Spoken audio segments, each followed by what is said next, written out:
ஒவ்வொரு விசுவாசியும் கிறிஸ்துவுக்குள் ராஜாக்களாகவும் ஆசாரியர்களாகவும் மாற்றப்பட்டிருக்கிறோம்.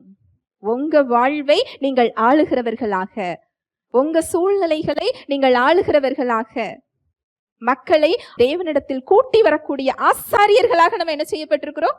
மாற்றப்பட்டிருக்கிறோம். ஒவ்வொருவருக்கும் இந்த ரோல் இருக்கு.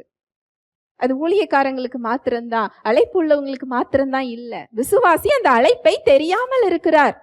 ஒவ்வொருவருக்கும் அந்த அழைப்பு இருக்கிறது. நீங்க எந்த இடத்துல இருக்கிறீர்களோ அந்த இடத்தில் அவரை வெளிப்படுத்துவதுதான் உங்களுடைய திட்டம். ஆனா நம்ம எங்க இருந்துகிட்டு இருக்கிறோம்? எதிரியின் கோட்டையில். எதிரியோட நோக்கம் என்ன? தேவனுடைய நோக்கத்தையும் அவருடைய திட்டத்தையும் செயல்படுத்த விடக்கூடாது. நம்ம எல்லாம் அவருடைய பார்வையில் எதிரிகள். ஏன்னா நம்ம யாரு? தேவனுடைய பிள்ளைகள், அவருடைய சாயலை பெற்றவர்கள்.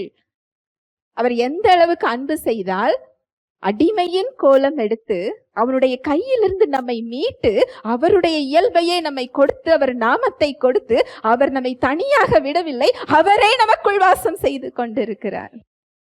இப்போ சாத்தானுக்கு நம்மளை பார்த்தா கோபம் வருமா? வராதா? நிச்சயமா வரும். அவருடைய முதல் டார்கெட் நாமளா தான் இருப்போம்.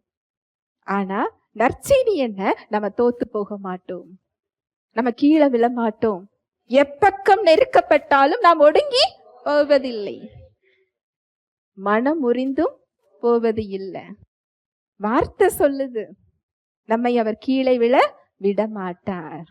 ஒவ்வொரு வார்த்தையும் நிஜம். ஏன்னா அவர் நமக்கு அரணாக, நமக்கு கோட்டையாக, அடைக்கலமாக, துருகமாக, நமக்கு பலனாக, நமக்கு ரட்சிப்பாக, நமக்கு வெளிச்சமாக, நம்முடைய நீதியாக, நம்முடைய நியாயமாக அவர் இருந்து கொண்டிருக்கிறார். ஹல்லேலூயா, பிரைஸ் தி லார்ட்.